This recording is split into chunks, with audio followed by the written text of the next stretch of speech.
Les vraies voix Sud Radio, 17h-20h, Philippe David. Retour des vraies voix avec Philippe Bilger, Céline Pina et Sophie Audugé. On écoute ceci. Donc vous pourriez travailler avec Emmanuel Macron de nouveau demain, comme vous pourriez travailler avec Valérie Pécresse. Et moi, ce que je pense, c'est qu'ils doivent travailler ensemble, à terme. Donc, à terme, parce que cette question-là doit être réglée, parce qu'elle empoisonne la vie politique, et parce qu'elle fait de chaque immigré, de chaque étranger, une cible en puissance. C'est pas ce que je souhaite. C'était ce matin, dans le grand matin de Patrick Roger et Cécile de Ménibus, l'interview de Manuel Valls qui a jeté un pavé dans la mare avec ses propos. Et si finalement Manuel Valls n'avait pas esquissé le futur paysage politique français ? On imagine mal en effet Valérie Pécresse ou Emmanuel Macron appelés à voter Marine Le Pen, Éric Zemmour ou Jean-Luc Mélenchon pour le second tour. De plus, avec les législatives à venir, il est fort peu probable qu'en cas de réélection d'Emmanuel Macron, la République en marche ait la majorité absolue au Palais Bourbon et que donc un gouvernement LREM-LR serait une hypothèse plausible. D'où notre premier débat. Comme le dit Manuel Valls, va-t-on à terme vers une union LR-LREM? Et pour le moment, vous êtes 77% à dire oui. Avec nous, Guillaume Bernard, politologue, auteur de La guerre à droite aura bien le mouvement d'Extrogir, publié chez Desley de Brouwer, et avec Corotas Tomler, auteur de L'Empereur et les brigands aux nouvelles éditions latines. Bonsoir Guillaume Bernard. Bonsoir Philippe. Est-ce que finalement l'union ne se fera pas au soir du premier tour, sauf en cas de second tour Macron-Pécresse ? Je ne le crois pas, en tout cas pas tout de suite. Je crois que ça arrivera au soir du deuxième tour des législatives, si jamais le président de la République n'aura pas de majorité législative.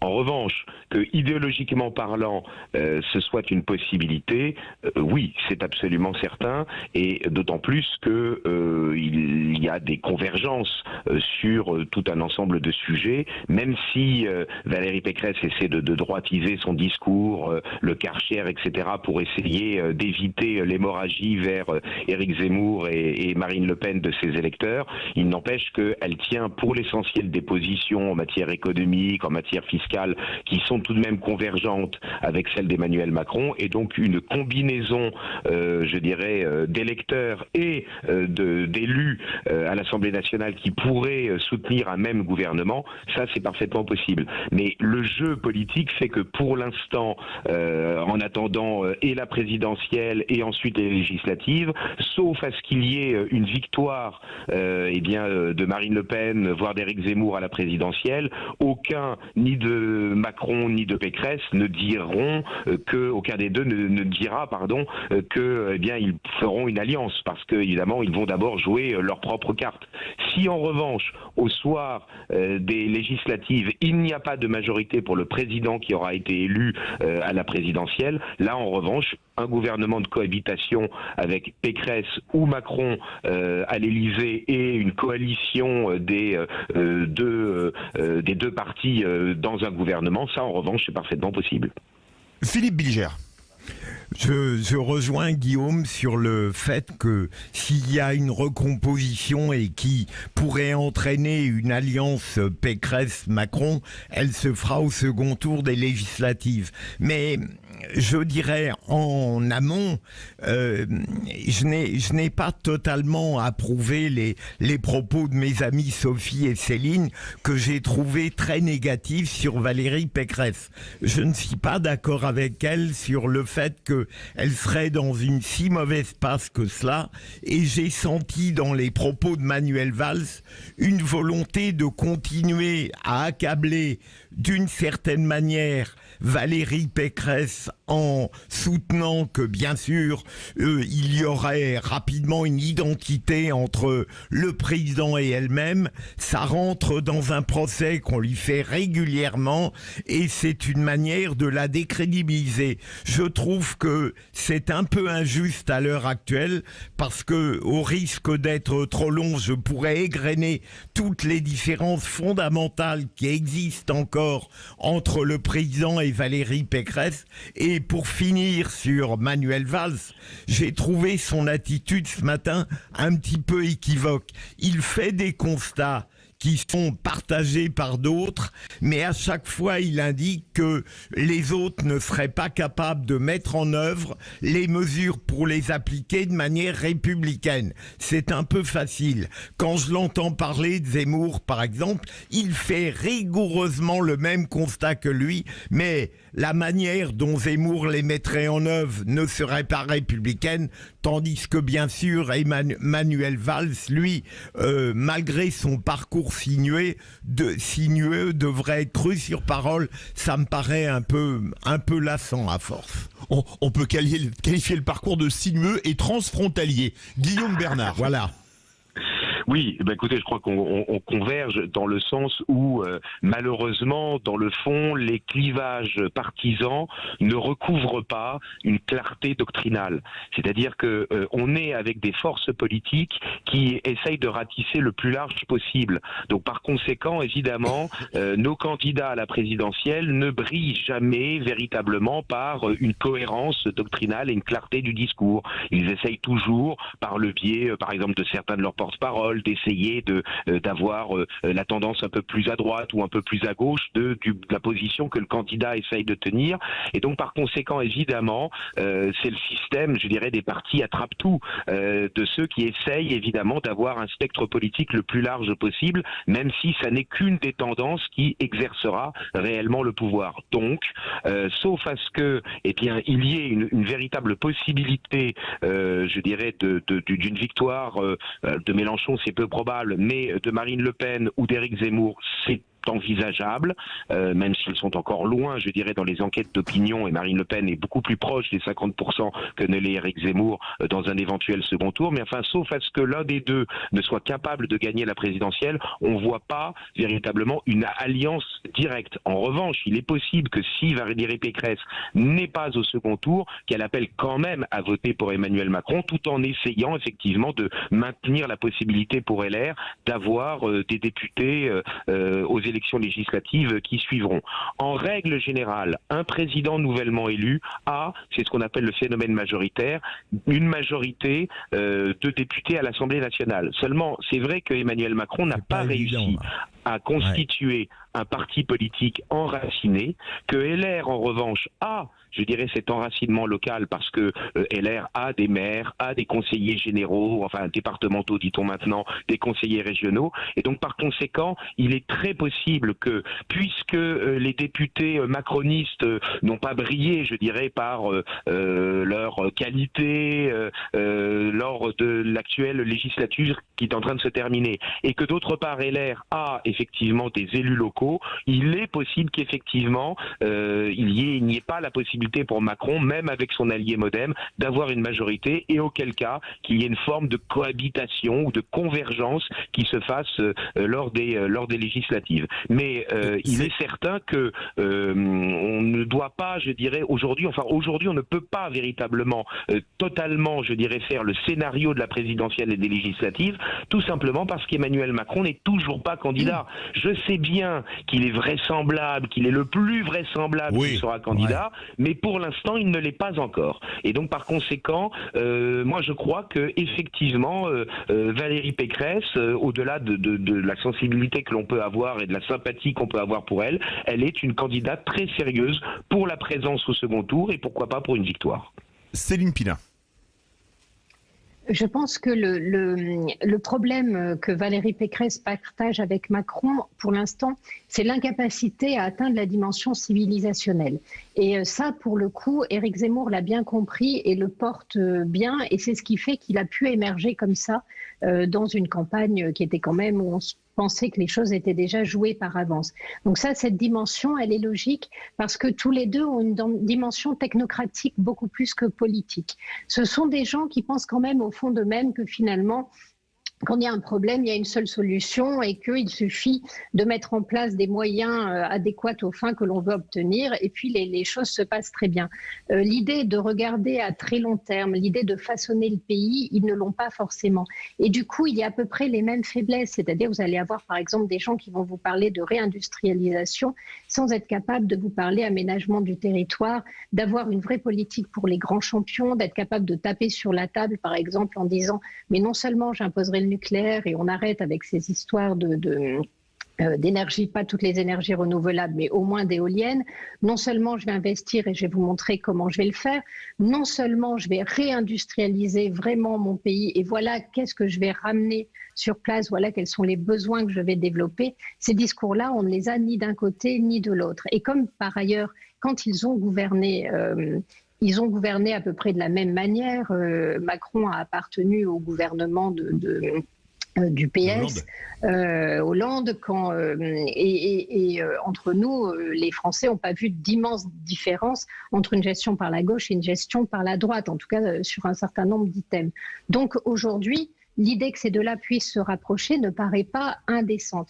Le seul problème, c'est que s'ils font ça, je ne vois pas comment la démocratie s'en remet, parce qu'on se retrouverait avec une sorte de parti unique, une sorte d'extrême centre, latéraliser une extrême gauche et une extrême droite. Rappelons quand même que là, au vu des scores de la gauche, elle n'existe même plus. Et donc, on se retrouve avec quasiment une situation de parti unique. Je pense qu'il n'y a rien de pire, c'est-à-dire qu'à ce moment-là, la notion d'alternance, la notion d'alternative, bien sûr, disparaît, la notion d'alternance aussi. Et finalement, le seul moyen de faire éclater le système, c'est de faire exploser le plafond de verre. Je pense qu'il y a parfois des victoires qui sont des victoires à la Pyrrhus. À mon avis, ça tuerait, on est en plein dans l'UMPS, ça tuerait complètement LR que de choisir cette voie-là. Guillaume Bernard, avec Céline Pina, qui a ressorti l'UMPS, c'était une antienne de Marine Le Pen. Oui, mais je crois que Céline a parfaitement raison. Et c'est ce qui, je dirais, moi, m'a parfaitement étonné lorsque Macron a fait ce qu'on appelle la grande coalition gauche-droite des modérés. C'est-à-dire que ça crée la condition pour que, effectivement, l'alternance se fasse avec l'un des bords extrêmes. Et aujourd'hui, il est clair que c'est plutôt la droite de la droite ou la droite radicale ou l'extrême droite, comme vous voulez. Hein. De toute façon, les étiquettes qu'on met n'ont pas beaucoup d'importance, qui pourrait incarner effectivement cette alternance. Moi, il y a quelques années, j'avais proposé effectivement le concept de mouvement d'extrogir dans le sens où, et je crois qu'on le voit aujourd'hui, à la fois par la tentative de droitisation, je dirais, du discours de Valérie Pécresse et par la progression dans les urnes des mouvements ou des candidats de droite radicale, Zemmour et Marine Le Pen, qui aujourd'hui pèsent à eux deux plus de 30%, je dirais, de l'électorat, eh bien, il est clair que l'avenir, je dirais, d'une partie de la droite, c'est peut-être de redevenir la gauche.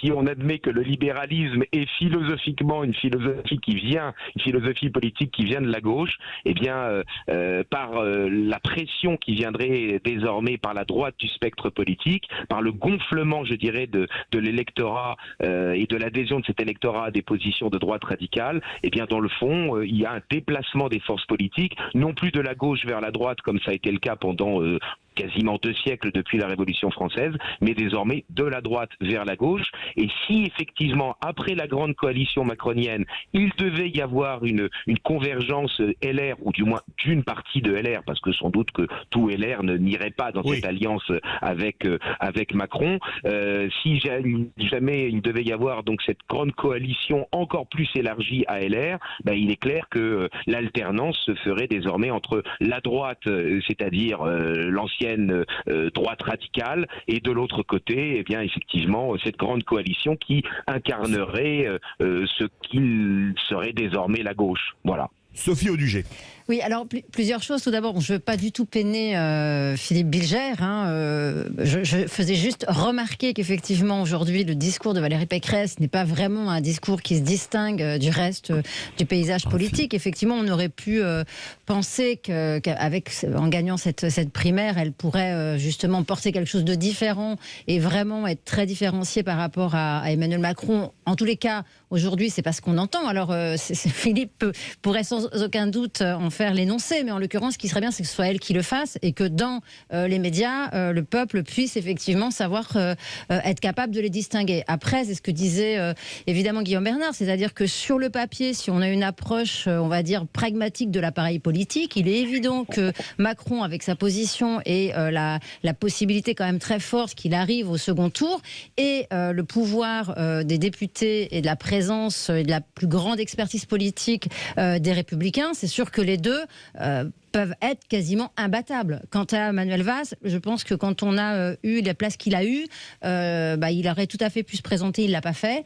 Et c'est un peu facile, après, une fois qu'on est parti et qu'on était aux manettes, de dire aux autres comment il leur faudrait faire pour faire tourner la France, quoi. Moi, ça me fait toujours un peu rire, tout ça. Guillaume Bernard, Il y a une chose. il a voulu Oui, faire tourner la Catalogne ou l'Espagne entre-temps. Ouais, Donc, pareil, il n'a pas réussi. Hein, donc, Non, qui vient de donner des leçons de clair. politique aujourd'hui, c'est bon, ça fait quand même sourire. Hein. Non, c'est sûr que il apparaît un peu comme une girouette et puis il essaye de se recaser. Bon, passons sur gérer la personnalité de Manuel Valls. En revanche, il y a une possibilité qu'il ne faut pas évacuer. Que cette convergence LR-LREM ne se fasse pas, c'est tout simplement qu'on ait un second tour Macron-Pécresse. On peut parfaitement envisager que la présence d'Éric Zemmour empêche Marine Le Pen d'être au second tour de la présidentielle et que par conséquent, on ait un second tour LR-LREM. Ça, c'est une possibilité qu'il ne faut pas évacuer et par conséquent, là, pour le coup, évidemment, il n'y aurait pas cette convergence. Il y aurait une convergence de type doctrinal ou programmatique sur un certain nombre de points, sans doute pas tous. Moi, je suis d'accord avec Philippe pour dire qu'il y a un certain nombre de sujets quand on voit que Thibault de Montbrial ou Charles Prats soutiennent Valérie Pécresse, on peut penser qu'effectivement, il y a quand même certains sujets sur lesquels il n'y a pas de convergence, mais enfin sur d'autres, il est évident que le côté technicien que Céline évoquait tout à l'heure, il est très clair, le côté gouvernance et non pas gouvernement, il y a de ces convergences-là, mais cette convergence, elle ne viendrait pas électoralement et politiquement en raison du fait tout simplement que Macron aurait à affronter Valérie Pécresse au deuxième tour de la présidentielle. Et ça, c'est une possibilité parce que beaucoup de Français rejettent l'idée d'un remake 2017, c'est-à-dire Macron-Marine Le Pen, d'où notamment une raison de l'émergence et de l'émergence d'Éric Zemmour. Mais il est tout à fait possible que le pari d'Éric Zemmour, qui est de remplacer Marine Le Pen au deuxième tour de la présidentielle, ne se réalise pas et qu'en fait, il atteigne un score suffisamment important pour être parfaitement représentatif dans l'opinion publique, mais trop important d'une certaine manière pour permettre quand même à la droite de la droite d'être au deuxième tour, soit lui, soit Marine Le Pen. Merci beaucoup Guillaume Bernard, politologue, auteur de La guerre à droite aura bien lieu, le mouvement d'Extrogir et avec Corentin Stemler de L'Empereur et les Brigands, publié aux nouvelles éditions latines. Verdict sur Twitter, comme le dit Valls, va-t-on à terme vers une union LR-LREM? Vous êtes 79% à dire oui. Vous êtes prêtes les vraies voix pour en quelques instants faire le quiz de la présidentielle? Bien sûr. Eh bien écoutez, on saura qui est le gagnant ou la gagnante, on se retrouve tout de suite.